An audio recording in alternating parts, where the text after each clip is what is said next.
Mike asked me about 2 weeks ago if I knew AJ. And I hesitated and answered with a very unsure, yeah, kinda, to which he looked at me and said, so no, you don't know AJ. And obviously he was right because at the time, all I did know was her name. She was pretty nice and that she sat next to me in class. But of course, there's a lot more to someone than just that. Right before the pandemic hit, AJ and her mom took a mini vacation to New York. And at the start of this trip, AJ's mom thought it'd be a great idea for them to just spend the day out exploring the city with no schedule in mind. Knowing that both her and her mom are very huge planning advocates, this idea came as a shock to AJ. She cautioned against it and even offered up some restaurants she thought would be a good idea for them to hit by the end of the night. But her mom was determined to use no itineraries whatsoever, and so they set out. They went out on this spontaneous adventure, and inevitably, it didn't take long for them to find themselves lost in the big city. To make matters worse, this was in the middle of February, so not only were they lost, but it was extremely cold. And as time went on, AJ's mom began to get a little more frustrated because they were struggling trying to find their way back to their hotel. Luckily, though, AJ was able to keep her cool, both figuratively and literally, and she figured out the map and was able to get them back to the hotel safely. Despite unforeseen circumstances like these, AJ always manages to keep a smile on her face. She describes herself as a very positive person who tends to look on the bright side of things.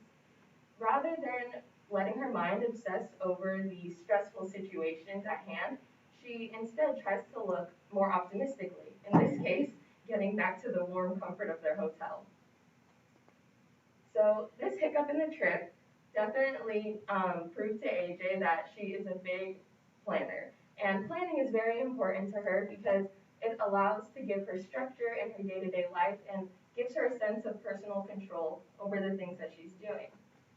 So with that being said, they ended off this trip with some scheduled sightseeing events, one being at the iconic Friends building in New York City, which is based off of one of AJ's favorite TV shows.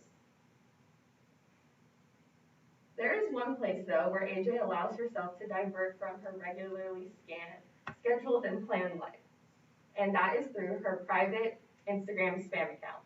What makes this account unique, though, is that she doesn't allow anyone to follow her. So the only person who can see these posts is AJ herself.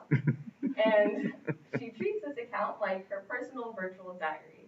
Here she has the freedom to post funny TikTok videos, random rants, or simply just videos of her screaming into her camera after a really long and stressful day. This account, although seemingly chaotic and random, allows AJ a sense of just a place where she can go to without judgment, and she can post whatever content that makes her genuinely happy. Although she does value the importance of having planned and scheduled days, she also equally finds it important to let herself to have fun and just let loose once in a while. So now I can begin to add to the list of what I know about AJ Lira. First off, she's a big planner. Secondly, she can stay insanely positive even amidst 30-degree weather. And lastly, she has a spam account with nearly 500 posts to date. And now, if given the chance to answer the question again, I think I can answer more confidently by saying, yes, I do know AJ. But still, I guess I've only barely scratched the surface, and I can't wait to get to know her more. Thank you. Okay, stay up there. So, first thing, what do you think? It was going good, but I did kind of forget some stuff. Oh no, you forgot some stuff. Oh no. And since we have no idea what you're talking about, that